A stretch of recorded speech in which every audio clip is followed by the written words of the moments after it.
Thank you for listening to Games by Design, our podcast where we share our experiences with video games and discuss what is awesome or not awesome. I'm Nick Dunlap, and I'm your host for this episode. I'm joined today by my brother Zach. Hello. And Aaron Bone. Howdy, hey. This episode, each of us will be taking turns sharing experiences and asking questions about game design. At the end of the episode, we'll each recommend a game that we enjoy to each other and you. But first, today we're starting with something new. Each of us is going to answer a random get-to-know-you question. Heck yeah. So we're going to... I'm kind of nervous. I know. What am I going to get? Consulting the internet for random questions. So, Aaron. Yes, sir. What about the opposite sex confuses you the most? The internet wants to know. Right out the gate, the opposite sex. The answer is yes. Good answer. Yes, most things about the opposite sex confuse me. The most. No, I mean I don't want to, get into some kind of rant or tirade that could be construed to be negative or sexist. I have a lot of respect and admiration for the opposite sex. But we know that. Yeah. I don't know what's confusing. Yeah, I guess I don't always understand how, maybe some of their toted ideals that they may want in a guy, somebody of the opposite sex, and who they decide to go with don't always match up. I like how diplomatic you're trying to be. I'm trying to be diplomatic. Like you're doing it. No, it's they'll be like, oh, girls want a nice guy, but they're really interested in the bad boys or someone who's tough. I don't know. I think most of my confusions are just my own insecurities, just being reflected off of a confusing surface. Of a female? Of a female, yes. The surface of the female is confusing. I enjoy the surface of a female. I appreciate the surface of the female, too. There's a... Let's move on. So is this... This is supposed to be a 5-minute segment. We're going to end up talking about girls the whole time.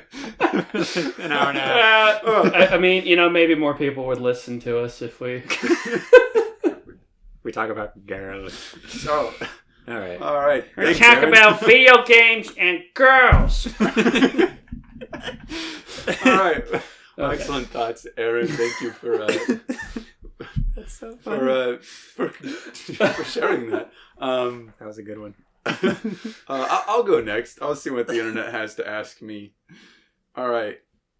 If animals could talk, which would be the rudest? Ooh. That's what the internet wants to know from me. Oh gosh. Now remember, other animals might be listening in, so diplomacy. Yeah. I gotta be diplomatic here. I feel like which animal would be the rudest? Okay, here we go. I think the animal that would be the rudest is...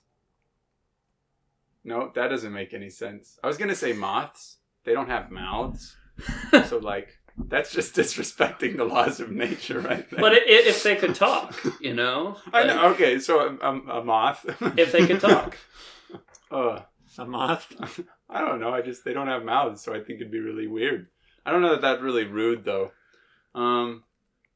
It could be. I could see. They're always sticking their tongues out. Yeah. They're always ignoring you and making a beeline to a shiny object. Yeah. So. Yeah. Oh, that would be so frustrating. I'm talking to you. Yeah, but there's a light bulb. But there's a light bulb. Yeah. All right, we'll go with moths. Yeah, moths. Also, they don't have mouths, so that just adds a layer of complexity to the whole issue. It's disturbing. Yeah. Maybe they have like a rude telepathy thing, you know. Who would be the rudest telepath? In the very invasive, you know. That's funny. All right. Zach, you want to hear a question? Yeah, hit me. The internet wants to know, what's the most amazing place in nature you've been? I almost misread this and thought it said you've never been, and I'm kind of curious about that too. But you can start with what you have been. The most amazing part of nature I've been in? Yeah. I don't know, probably under something, like underwater or underground or whatever, you know? Mm-hmm. But it's only amazing because I'm never there otherwise. You know, like the sky would be more amazing when I'm flying through it, but I'm looking at it all the time. Yeah. You know, like it's always there. So under things, the under parts of nature. The under parts of nature and the surfaces of women. So, nature's undercarriage. Nature's undercarriage. You bet. All right. That was good. Well, good getting to know you. I think we've all learned some things. You guys just got like nature and animals. That's what you got too, Aaron. It's just a little the female of the species. All right. Well, that concludes that. What is the surface area really of a reveal female? anything about? All right, no, games. Let's talk about something I should know about. We're gonna get into the discussion. So this is the part where we all present some experiences we've been having recently and ask some questions and make up some stuff. Aaron, would you like to go first? Sure. Yeah, make up some answers to questions. Well, maybe a little bit because this past week, because I am again a recently busy soulless college student, I haven't had a whole lot of time for video games this week. Is that recently busy or recently soulless? Yes. Yes, busy in a soulless studious way. But anyway, recently within the past couple of weeks anyway, I think an experience that was kind of fun. So I had never before played a Grand Theft Auto game. I'd always been kind of turned off by the fact that it seemed like it would just quickly turn you into this just chaotic force of evil that just, did whatever you want and gunned down whoever. And in fact, I would have memories. I had one of my first roommates in college years and years ago when I started college. I think he was playing not Grand Theft Auto 5, maybe Grand Theft Auto 4, the one with the Russian. And I just remember watching him play as he was just in a helicopter, just flying around gunning down citizens. And then I would ask him, like, what are you doing? He's like, I'm showing him who's boss, keeping him in line. Like, that's insane. Anyway, so a little while ago there was a sale, I think on Epic Games, Grand Theft Auto 5. It was like $5. It's like, well, it's a big game, $5. It seems like a deal. Might as well pick it up. And so I tried playing it for the first time, and my experience is I played maybe half hour of story or, mission of structure. And then I started shooting people, carjacking people, stealing cop cars, driving around. You've become what you hate. I became what I hated. But it was just funny. It was funny to me just how quickly in that game I went from doing the thing that I was criticizing the game for. Yeah. Mm-hmm. And it was a lot of fun. But I guess my question, Simon, is like, what do you think about those games that just kind of encourage you to just be this chaotic force? Or I guess where the enjoyment of the game kind of comes from being this lawless, I don't want to say no consequences, because there are consequences in the game, but kind of, I don't know. It encourages this way of play that's just kind of lawless and violent and chaotic. Like, what's your take on games like that? Maybe do you think that's lazy for a game to be designed that way, or do you think there's a specific purpose for that? I don't think there's anything lazy about developing a game in the first place. The fact that any game gets made is a miracle. I'm not about to call anyone who does it lazy. Yeah. That's fair. From my own experience, kind of a standpoint, I find that those games don't hold my attention.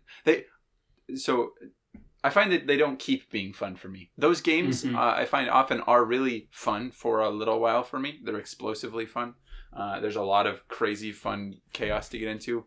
But it doesn't usually take long before I am kind of worn out. It's like, well, I've already, blown up everything and killed everybody, and the world isn't a more interesting place for it, even, much less a better place, But like there's nothing. I'm done. I've led the cops on 6 chases now, and everyone was a little less exciting than last because I've done this all before. And so, like, I don't know. I'm thinking of like my experience playing like Watch Dogs 2, which is kind of that's what I thought of. It's like Grand Theft Auto and San Francisco and running around and it was fun, hijacking cars and leading on police on chases and just causing chaos. But after a little while, it was like, I don't know, just making chaos wasn't that interesting to me. Contrast that to something like Minecraft, where there's a lot of mess and I spend hours and hours and hours trying to make order of it.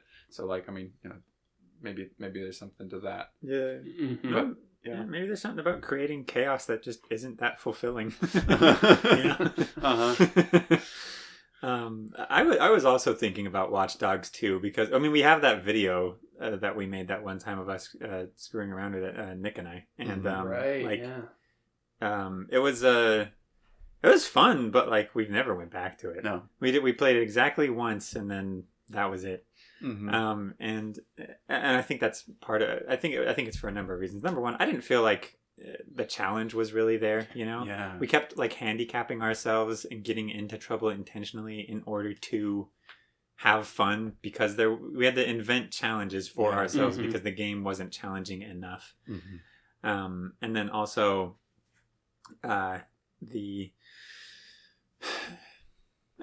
there are consequences in these games, like you said, Aaron. Like the cops come after you, or whatever. In Grand Theft, I've never actually played Grand Theft Auto, but I'm pretty certain that cops come after you if you start doing bad things. Am I right? Is that they accurate? do. Yes. Yeah. You get like heat or something. And if you start attacking them, then their definition of bad, jumps exponentially. So. Yeah, that makes sense. Mm-hmm. So the thing is, like, there are consequences in those games. I don't know if they are the kinds of consequences that make you reflect on your choices. Because like, oh no, I might die and get respawned is not really like, quite enough of a consequence. But like if you like had an effect, for example, if you're playing a organized crime game or whatever, you're running around what's the word? Willy-nilly. Willy-nilly. Oh, willy-nilly. If you're running around I can't even say that. Willy-nilly. If you're running nilly through the streets, in a willy fashion, then you and you're just like murdering people or whatever, but you have an effect and they have like, families and friends and people like that who like are affected by this, and then they grieve and cry and are upset, and then their lives are changed forever. Obviously, I've not played a game like that because I don't know of many that are like that, but well, not like a AAA style action game like that, but like it would feel different, if you had the widows and the orphans and the grieving spouses and parents and things all like upset and sad, and the world changes because people die, like it does in real life, not like in video games. Well, and that's difficult because in Grand Theft Auto, you're deliberately, like specifically in the story, in the campaign, whatever character you're playing, you're an outlaw. You're not, it's not just a city simulator where you could just be a random person and choose what to do with it. you have to do whatever the your bad choice, guy like stuff. Yeah. your story missions, like you kill people, you steal from people, you do things. And so if there were, if on top of that every action you had, I mean, maybe it'd be an interesting game, but it'd probably be pretty frustrating if the game was forcing you to be an outlaw and then also making you feel really bad about it. Yeah. Yeah, that's a lot of my favorite movies, though. Yeah, like I love all those gangster movies. Yeah, where that's true. like it just you got your Goodfellas kind of a thing or whatever, where everything's awesome, he's having a great time, but then like it's horrible, and also it's horrible, and then it ends horribly. All of them do. Yeah. And I find them super compelling, and I've watched them over and over again. So maybe there's some, I don't know, I've never played a game really too much where I've been a bad guy. Ooh, I take that back. I was going to throw out one. Remembered something. So, go ahead. So some spoilers ahead For Shadow of the Colossus. Yeah. Is that what you were the one I was thinking of, okay. I don't know. I don't want to go into it too much, Aaron, if you haven't played it. I've played most of it. Okay. Yeah, but I basically know what happens in the game. Okay. Yeah. Well, yeah.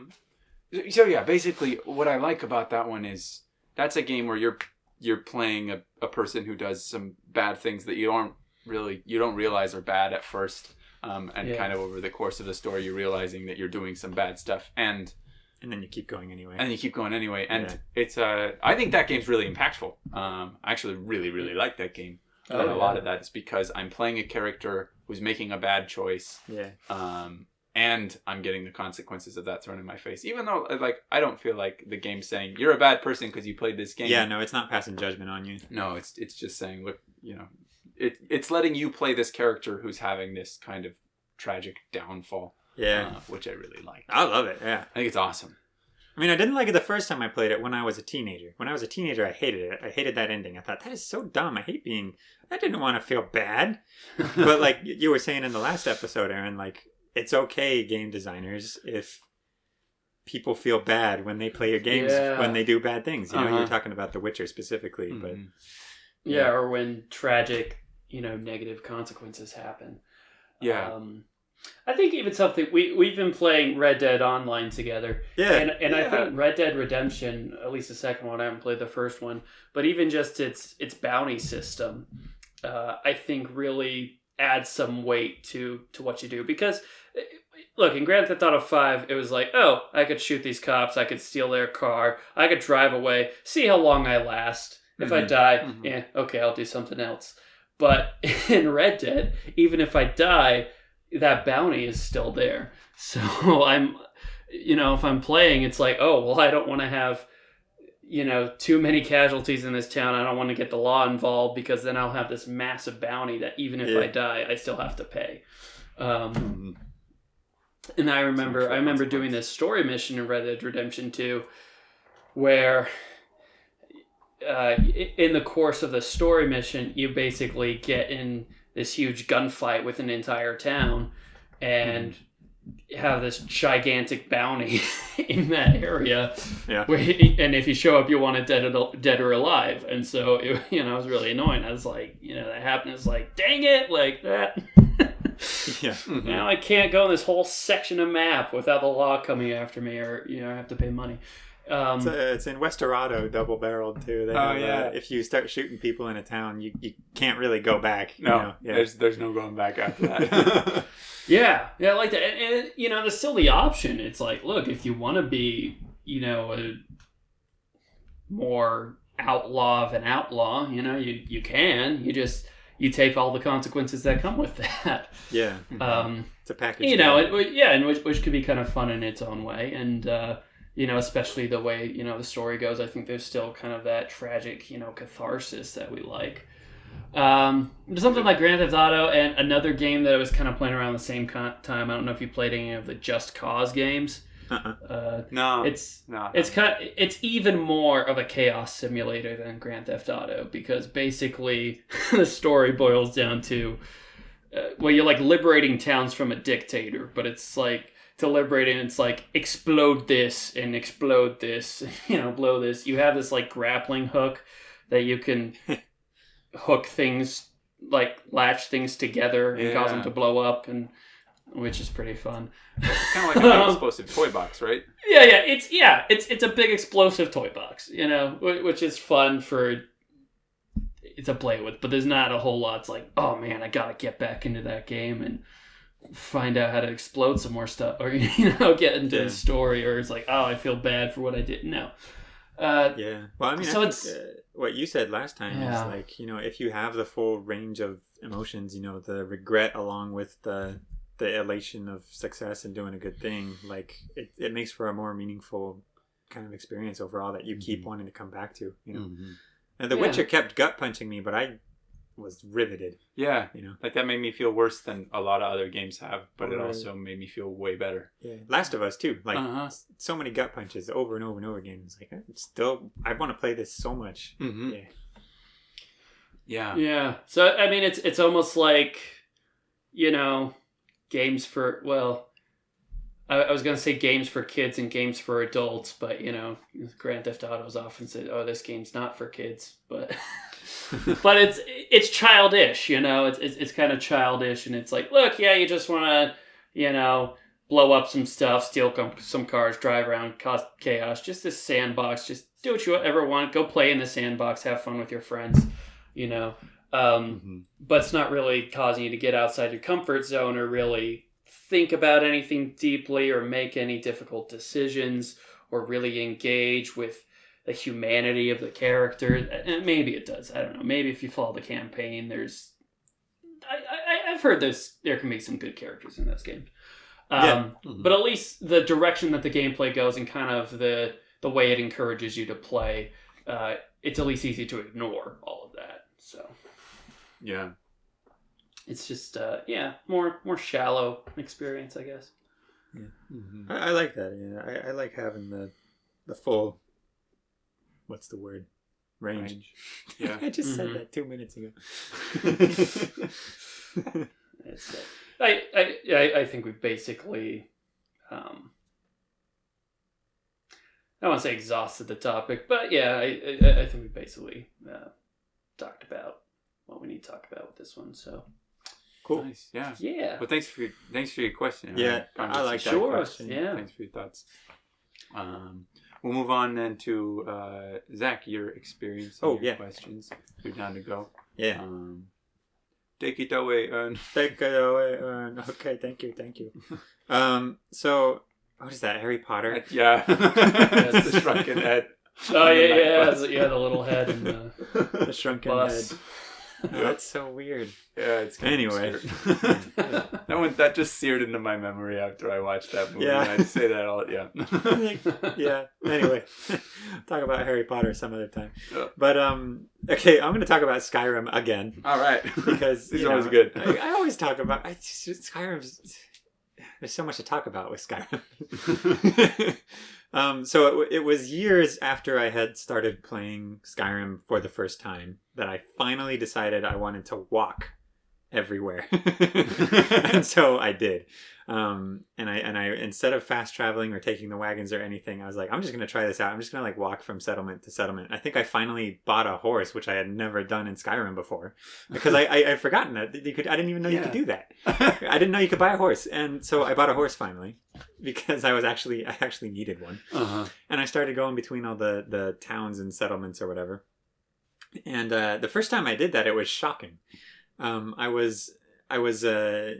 I hadn't previously had any idea what was between any of these places, except for when they sent me on a quest or whatever. But I'd never traversed these stretches of road, a lot of which were really beautiful, and there was this geography and stuff, and the music was so interesting when it's beautiful, meditative, just atmospheric traveling music. Jeremy Soule did a great job on that game.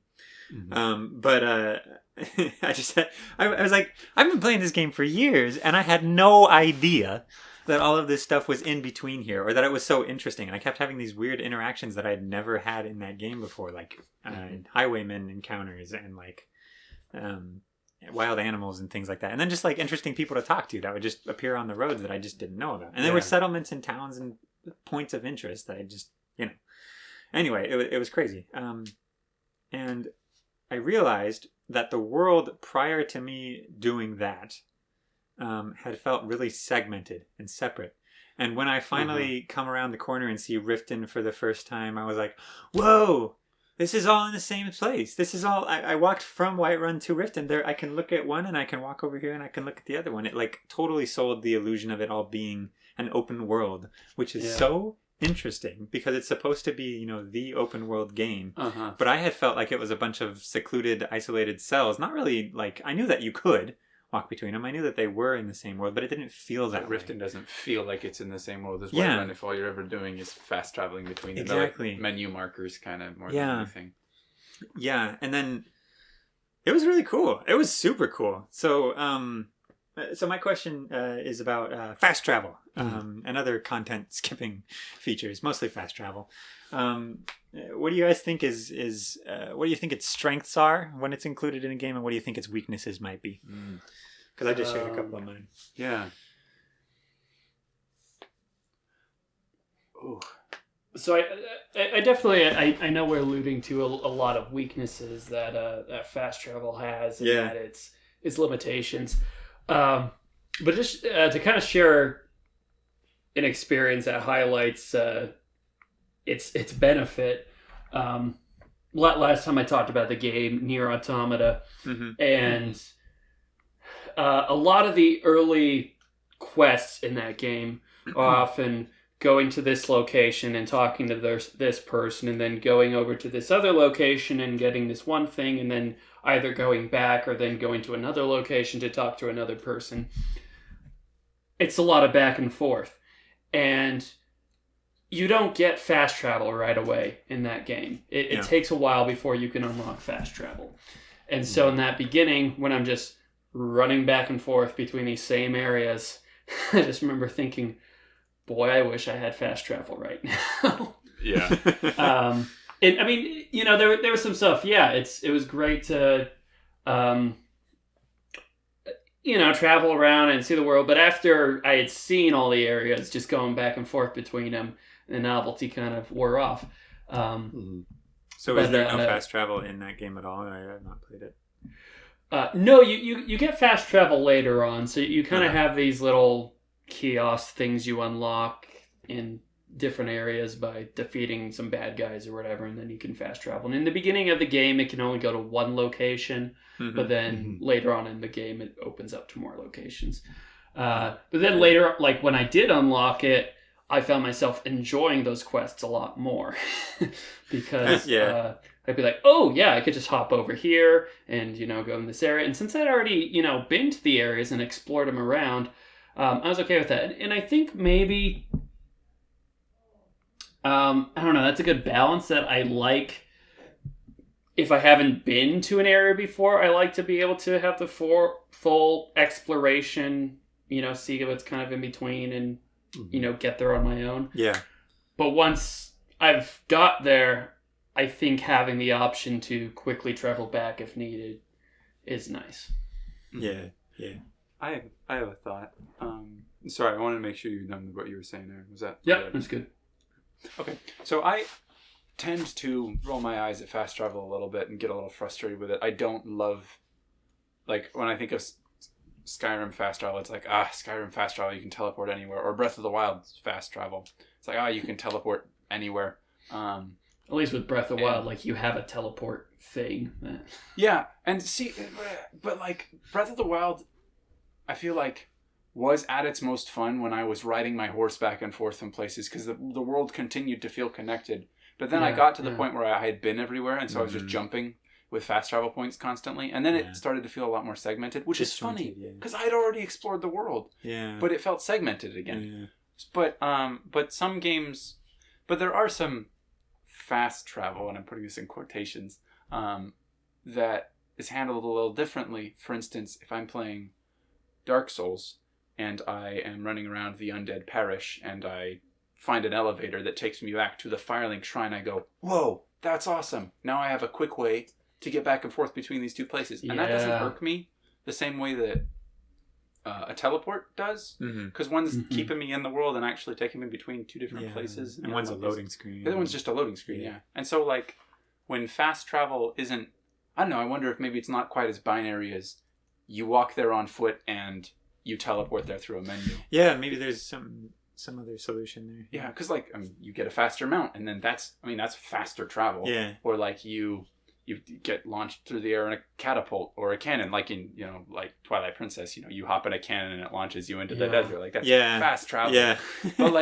but those don't bug me as much. Yeah. I don't know. That's just a thought. Well, that's cool. I like that thought. Thank you. I think that maybe just not using it as a crutch when you're designing your world, because like in Dark Souls, for example, they very clearly spent oodles of time figuring out exactly how all of these paths and routes and places would be connected. Yeah. And it's incredible how interconnected everything is. Every time I found a what are those called? Like something that connected back to some area I'd already been. I was blown away and so excited every time that happened. And that's the kind of game that is. It's the Metroidvania style interconnected paths and things, whatever. Yeah. But like,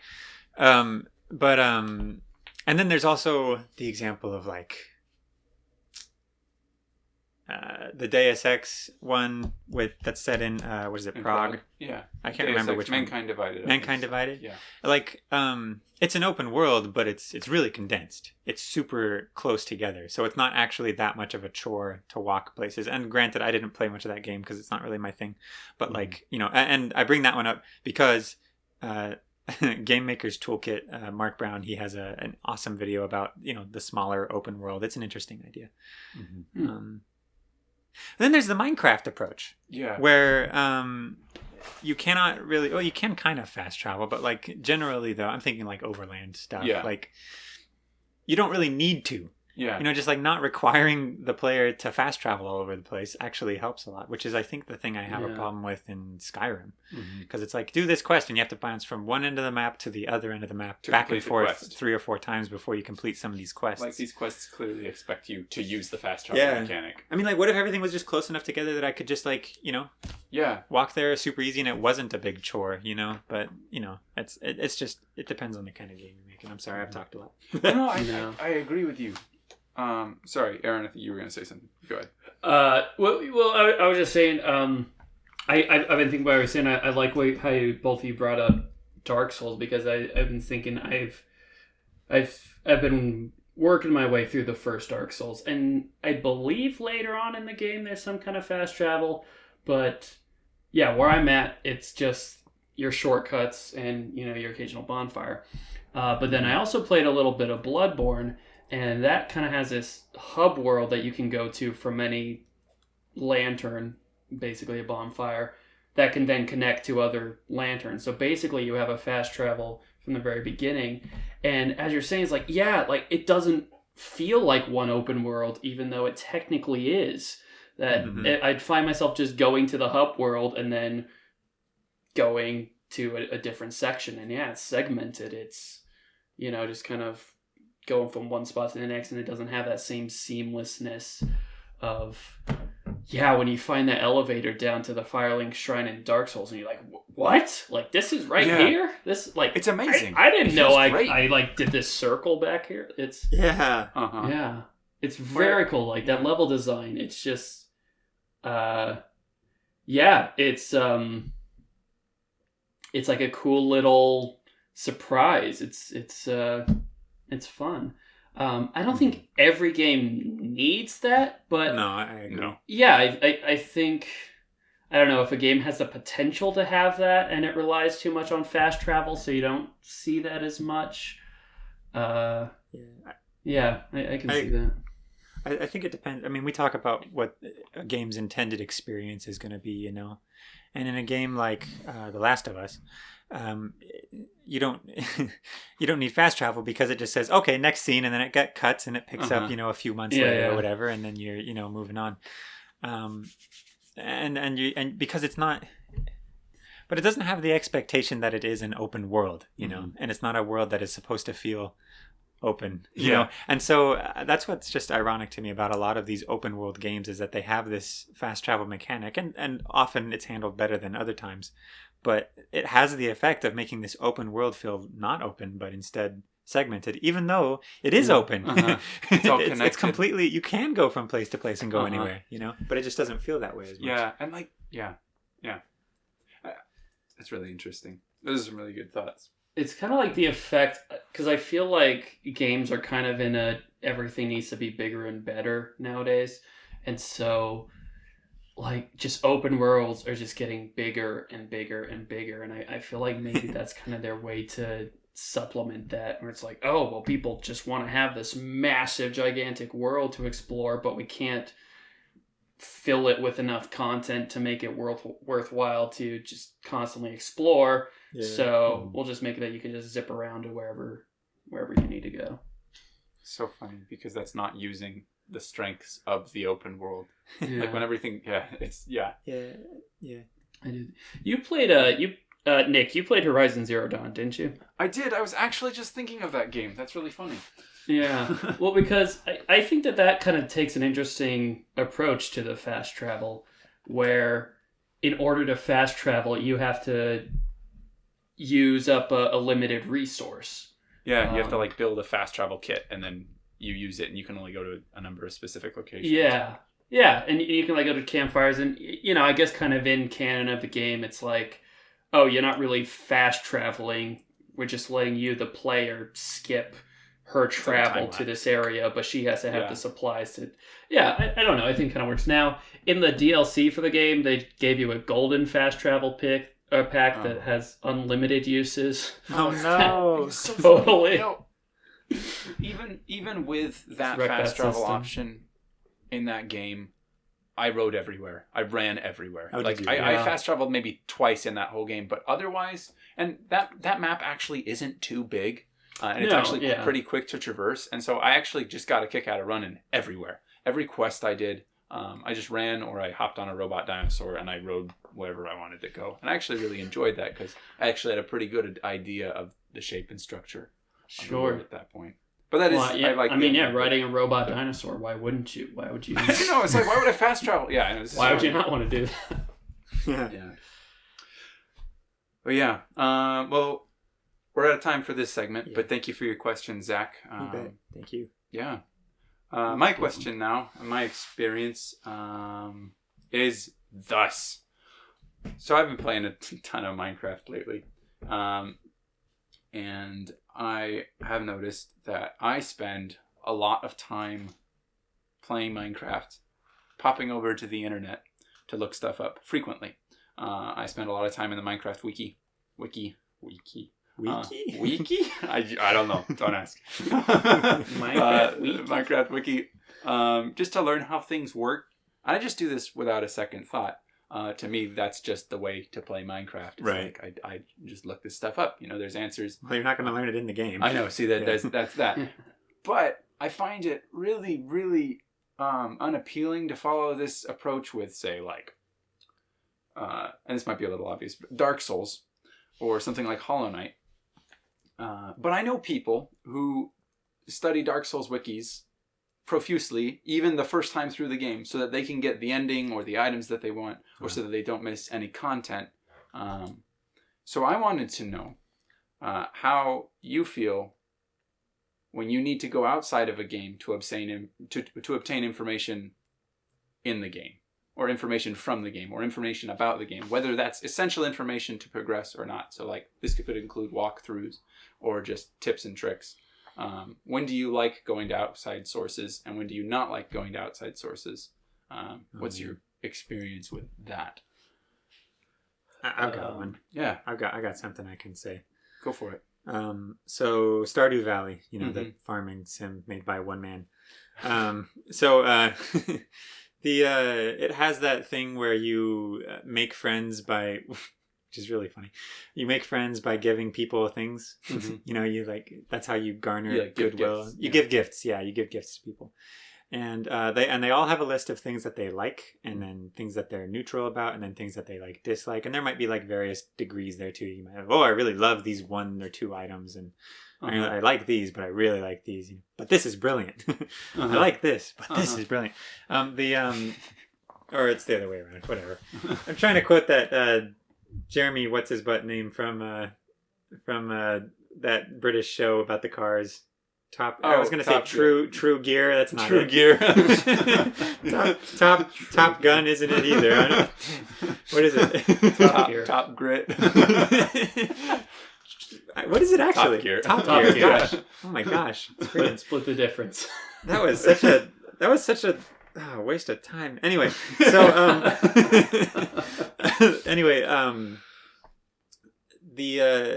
so you have the townsfolk all have their different likes and dislikes, like I was saying, and so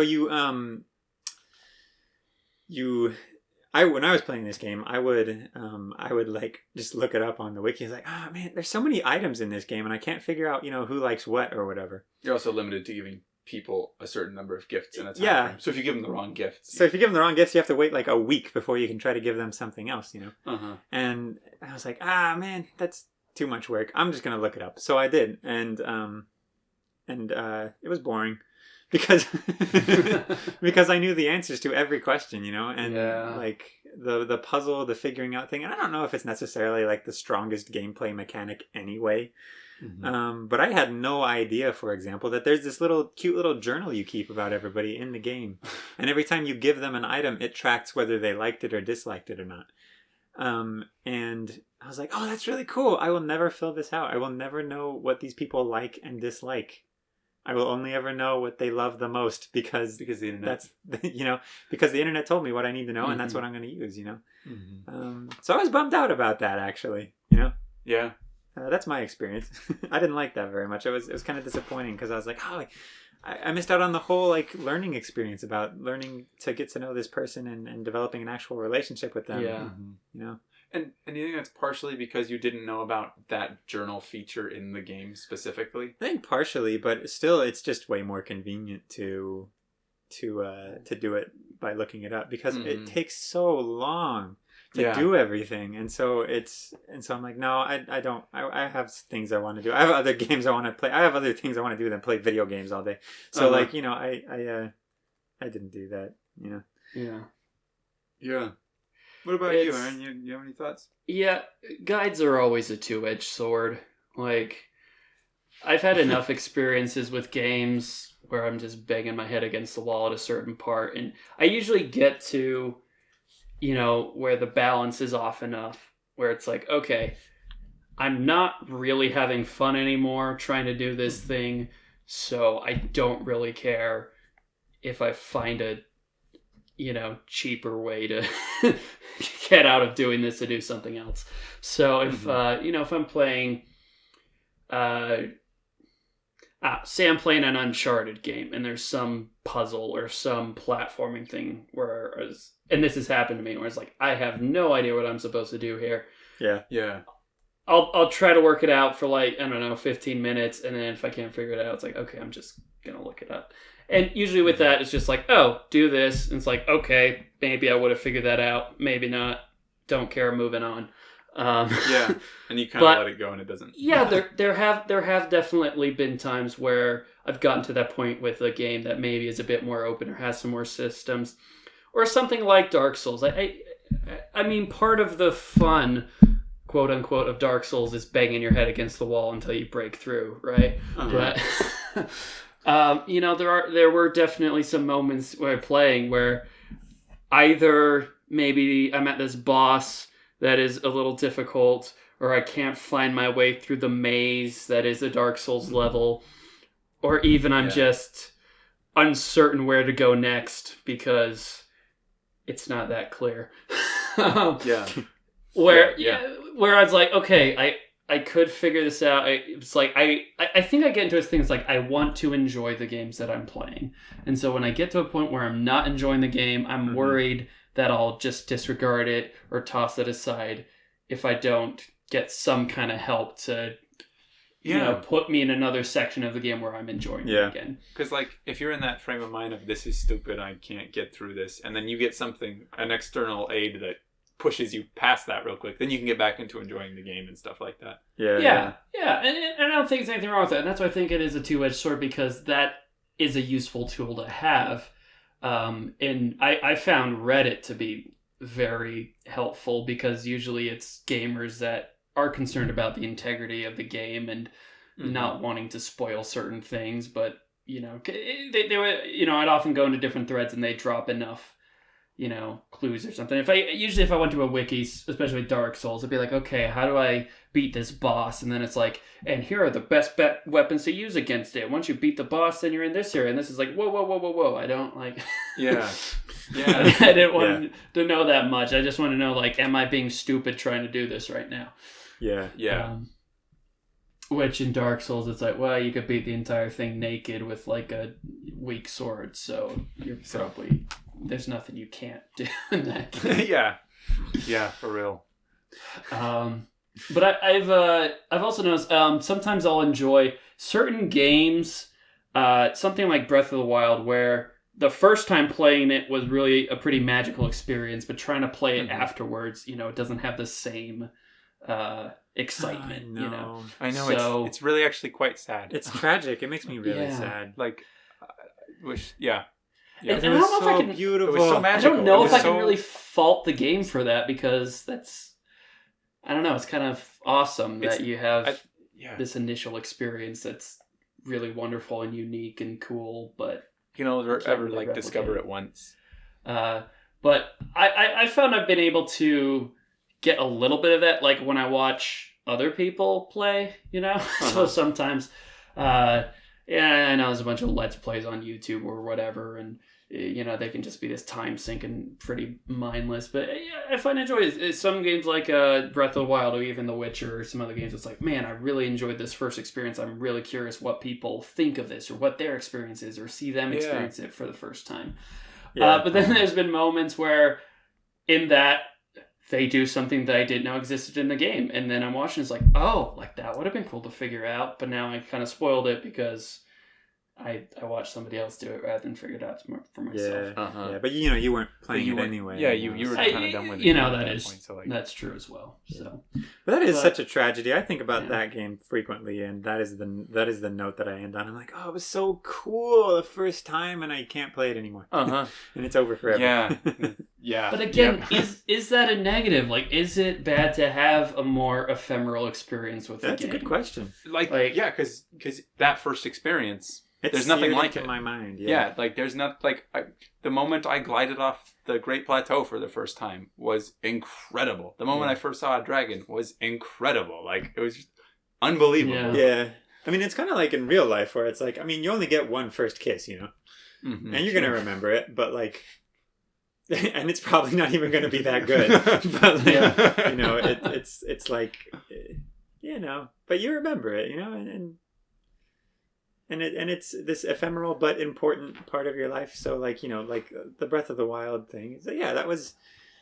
Sometimes I think about going back to it. Sometimes I try and it's like, this just isn't the same because it was all about the first time or whatever. I mean, I think a lot of open worlds have it. I think Skyrim had the same thing. I think, first time I played Skyrim and I just came across these dwarven ruins and I had no idea what they were, and I had no I didn't know there was like a quest associated with them, or I didn't know that I'd find half a dozen more that were basically the same. So, exploring this first one was like, wow, like what? There's like mechanical spiders and like all this stuff. And, or you go to the college and you're like, what? There's like this school for wizards? That's awesome. It's...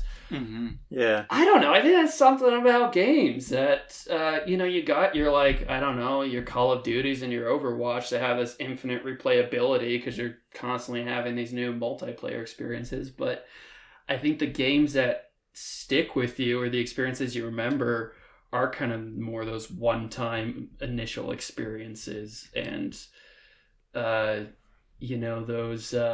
those deeper moments that maybe don't have a lot of replayability, but that have an impact on you at first. I don't know. So again, I really don't think it's a negative. I think it's if anything a testament to how, I don't know, elegant the game is, that it can give you such a feeling from the get-go. Yeah, I agree. This is an instance where I'm grateful that there are so many games and that so many people are making them, because this last year alone I played so many games that I especially because of the free games from Epic, but I played so many games that I had a wonderful one-time experience with that I'll probably never play again. Yeah. But every one of those experiences was fantastic. Like playing Gone Home was like, wow, that was great. Probably never going to play that again, but wow, what an experience. Or Night in the Woods. Oh, man. Or like, just so many little games, especially indie ones, A Short Hike. Like, I mean, that one, I go back to that one every now and then. But, there's so many games that it's really kind of nice that you don't have to play all of them again and again, because there's always going to be more. Yeah. And so I love to be able to be done with a game and to set a game down and say, okay, I'm done with that. I'm moving on now to something else. Breath of the Wild, it's a little harder because it's so big, it's so wonderful, it's so there is so much that you can do, and so but I guess it kind of falls in the same camp. I'm glad there's more. I'm looking forward to the next Zelda because of Breath of the Wild, and if I get a similar experience with the next one, it's like, well, that's really cool. Yeah, I think that going back to the thing that we've talked about since the apocryphal episode 1 is which has been lost to the ages. It's the experience, no game should try to be everything, Mm-hmm. And like if the game experience that you're trying to deliver is the one that, oh crap, what's his name? Who made that game? The Zelda guy. Aonuma was the one who read, or Miyazaki. Miyamoto, not Miyazaki. Yeah. That's the Dark Souls guy. Yeah, it's the Dark Souls guy. Yeah. No, so Miyamoto, that was his big thing when he made the Zelda franchise from the beginning. Is like the feeling of discovery, because he was so excited about like walking out in his field near his house or whatever and just exploring and being excited about discovering things for the first time. Yeah. And like, yeah, that's a perfectly valid, valuable, awesome experience to have with a game. So I think that like it is disappointing a little bit to not be able to go back and play Breath of the Wild and have the same thing, but yeah, that was the experience. You had it. You did get to have it. Yeah. And so like, and sometimes games can have like, multiple type experiences or whatever. So like, hey, I go back, I play Breath of the Wild again because I like its shooter controls a lot, but like, obviously no. Mm-hmm. But like, if it had something else that was drawing me back as well, then I would probably say, okay, the discovery is over. I have discovered things, the magic is gone, but I'm still enjoying it for, XYZ or whatever. Yeah. But I don't think there's anything wrong with that. I think that's great. And I think, like, obviously it affected all of us. Mm-hmm. We love that game. We thought it was beautiful and exciting. Yeah.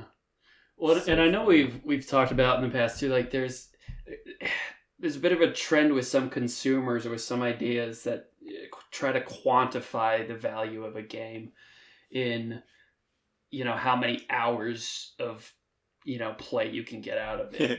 Or the replayability. This game's only worth $60, $70 if I can spend 100+ hours in it and, never get bored or, whatever. And yeah, it does miss out on those moments of game, those beautiful games that you pick up, you play, you put down, you don't really need to play again, but it's now a part of you. And it's like that's still, okay, if you spend $60 for a game and it was like, oh, well, here's a 4-hour experience from it, maybe you could quantify that, unless it's, I don't know, maybe it's the best 4 hours you've ever played in games. Of your life, But it's like, going back to the real life thing, do you put a price on or a value on like, your first kiss or the first time you held your baby in your arms or whatever, like it's just I guess it is a little different because we do pay for games with money that we did earn. I'm paying for my life. Are you doing it differently? Tell me your secrets. Well, if kisses, if you could just buy kisses, I guess you could just buy kisses. No, it's part of the package experience of being alive, which I pay for. It wasn't like I pay for every individual part of my life. It was I pay for the food to keep me alive so that I can keep kissing people. Special members. I guess there's some microtransactions. Once you buy the relationship expansion pack, then you unlock the DLC of kisses. And well, we don't need to go back to my This is sounding disturbingly like something that is illegal. Anyway, what on earth? How did we get to this topic? We were talking about... We were talking about information in and out of games. Yeah. I think this is actually a really natural segue. Yeah, it was. Yeah. I mean, it's kind of all over the place, but like... I don't know, I think this... As all good conversations are. The train went off the tracks, but I was still okay with where it was going. I know. I was like, oh, okay, right on, cool. Yeah, exactly. So, yeah. Yeah, I mean, I think it's, we talked about, whether you look things up or use a guide or stuff, and it's about, there's something about the purity of the initial experience of a video game, about being able to discover it, yourself. Mm-hmm. Yeah. That I think makes it a unique art form and a unique experience that sticks with you, whether or not it's something that you can repeat over and over again. It's still something that has value, and it's something cool that games can do. I agree. I think that I appreciate the experiences, both one-time experiences and repeated experiences, and I think they both have value. Yeah. And I'm grateful for both. I'm grateful that I have both kinds of games. I'm grateful that I have games I can go back to. I'm grateful that I have games that I can be done with. Yeah. And I think that to kind of bring it way back to the beginning of what you said with the Minecraft thing, like with Minecraft, I think it's different because it's not like you're looking up tools to help you to accomplish, the infinite possibilities that there are in Minecraft. It's like, how could I need to accomplish this? And so you look up like how to use redstone or how to use, all the different whatevers. Yeah. What all the different animals do, how many different trees there are, things like that. You're just like, you go there to get tools to equip you to go on this a very unique journey of your own, And so, yeah. This has been a great... Oh, man, this has brought up so many more questions for me. I think I know what I want to talk about next week. Excellent. Well, I'm looking forward to that. Yeah. Next week we're talking about... yeah, we're talking about Outer Wilds. That's right. And, yeah, I'm excited. Speaking of games that I played and will probably never play again, but I love like nothing else, Outer Wilds. That falls in that category for me. And I'm looking forward to discussing that with you guys next week. Yeah. We're out of time for our discussion portion. Yeah. Thank you guys so much for the thoughts that you've shared, your experiences and your insights. Now it is time for the final portion, that being think of a good game. And where we talk about some games that we like and tell each other to play them or something, I guess. We think of them. We think about them. Yeah, we think about them. It's all in the name. We don't even talk about them. We just think. It'll just be a moment of silence. Everyone think of a game. All right, we'll go. All right, someone want to share their thoughts? That's touched your life. Just think. We invite you, the listener, to take a moment to ponder. Think about a game. Keep it to yourself. Think of a game. A good game. Oh man, I'm having like pyramid scheme flashbacks. Well, Zach, you wanna share a game that you like? Okay. So the one that I've been thinking about. I was always a big fan of, back when, back in the late 90s, of the Sim City games and stuff like that. I love those. So anyway, my game is not that. My game is Cities Skylines. It's by Colossal Order. It's not Maxis or whoever owns or whatever Maxis is nowadays. But it's a city builder, and it's so satisfying. It's more of a creative. I don't know. What is the word? What's the thing you paint on? What's that thing called? Canvas. Yeah. It's like a canvas. And you just paint a city on it, And like it's not really that challenging if you understand how it works, and it's not really that diverse, but like you can, and it's kind of like only valuable insofar as you put, I want to make a city that looks like this, or I want to make a block that is like this, or whatever. What you invest in it and what you care about with it is what means something to you. Anyway, City Skylines, it's beautiful, and I think it's on Game Pass right now. Oh, nice. And like honestly, like 80% of the fun for me is just seeing a city that looks kind of like a real city. Like the graphics are so good, the lighting is so good. You know, compared to like, you know, all those old SimCity games from, you know. I remember SimCity 2000. Ooh, wow. Oh, wow.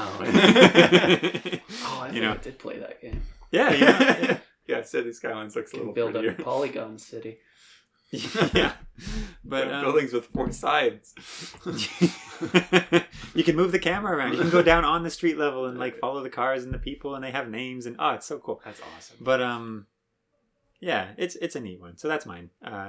Xbox Game Pass has it, I believe. Yes, it was also I know it was one of the free Epic games. Was it? Oh yeah. I already owned it, so one of their free games for the Christmas week. Oh, that's nice. Yeah, that's cool. I appreciate that. Thanks, Epic. Thank you, Epic. Oh, thanks, Zach. City Skylines.